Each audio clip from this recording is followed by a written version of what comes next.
प्रिय शिक्षार्थियों, मैं आपका पांडे सर आपके समक्ष पुनः उपस्थित हूँ। अध्याय 19 प्रदूषण कारण एवं निवारण के पृष्ठ संख्या 107 पेज नंबर 107 के वाचन और व्याख्या के साथ। ये प्रदूषण कारण एवं निवारण का दूसरा भाग है। पढ़ते हैं। जल प्रदूषण। जल ही जीवन है। मनुष्य, पशु, पक्षी और सभी प्राणी जल के बिना जीवित नहीं रह सकते हैं। नदियाँ, कुएं, तालाब, झरने आदि जल के प्रमुख स्रोत हैं। आज जल को शुद्ध रूप में पाना कठिन हो गया है। स्वार्थी मानव ने इन प्राकृतिक स्रोतों को प्रदूषित कर दिया है। नदियों में नगरों की गंदगी एवं कल कारखानों का गंदा पानी नालों के द्वारा गिराया जाता है, जिससे नदियों का जल दूषित होता है। गंगा जैसी अमृत जल वाली पवित्र नदी का जल स्थान स्थान पर दूषित दिखाई देता है। मानव शवों को लोग नदियों में बिना जलाए डाल देते हैं। जानवरों को नदियों में धोते एवं साफ करते हैं। साबुन से कपड़े धोते हैं। इस प्रकार हम नदियों, तालाबों आदि के जल को प्रदूषित करते हैं। इस प्रकार प्रदूषित जल के सेवन से अनेक बीमारियां हो जाती हैं। जल को प्रदूषण से बचाने के लिए हमें नगरों के गंदे पानी को नदियों में गिराने से बचाना होगा तथा पीने वाले जल में कपड़े धोने तथा पशुओं को नहलाने पर रोक लगानी चाहिए।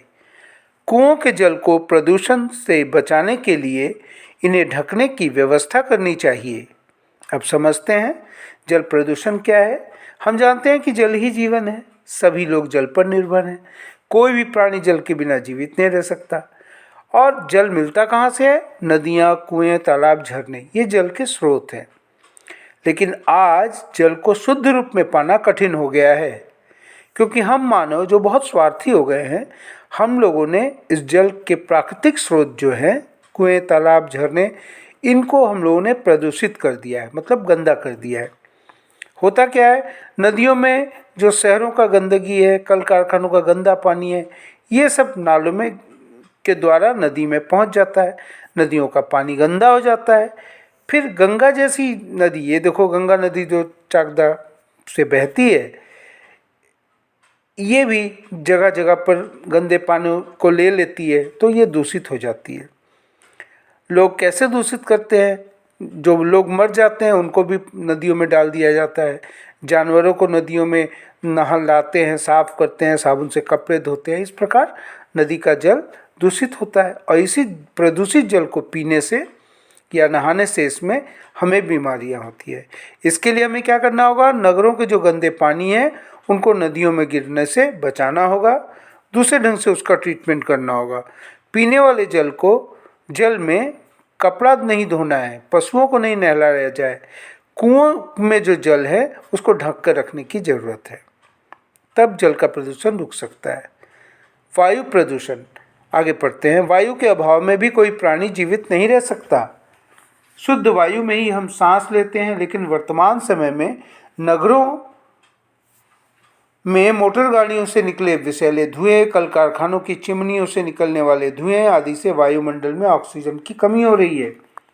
वृक्षों की अनियमित कटान से भी हमारा वायुमंडल प्रदूषित हो रहा है, जिससे मानव अनेक प्रकार के रोगों का शिकार हो रहा है। वायु प्रदूषण को रोकने के लिए अधिकाधिक मात्रा में वृक्ष लगाने और तथा वृक्षों की अंधाधुंध कटाई पर रोक लगानी चाहिए। वृक्ष लगाने के लिए यदि भूमि ना हो तो गमलों आदि में छोटे छोटे फूल पौधे ही लगा लेने चाहिए। अब समझते हैं इसको। वायु के अभाव में भी कोई प्राणी जीवित नहीं रह सकता। और वर्तमान समय में नगरों और मोटर गाड़ियों से जो निकलते हैं विषैले धुएं, वो प्रदूषित करते हैं हमारी वायु को, और जिसके चलते ऑक्सीजन की कमी हो रही है। पेड़ कट रहे हैं तो हमें पेड़ों को लगाना चाहिए ताकि ऑक्सीजन समुचित मात्रा में मिले। तो ये था, यहाँ तक हम लोगों ने पढ़ लिया 107 पे। अब आगे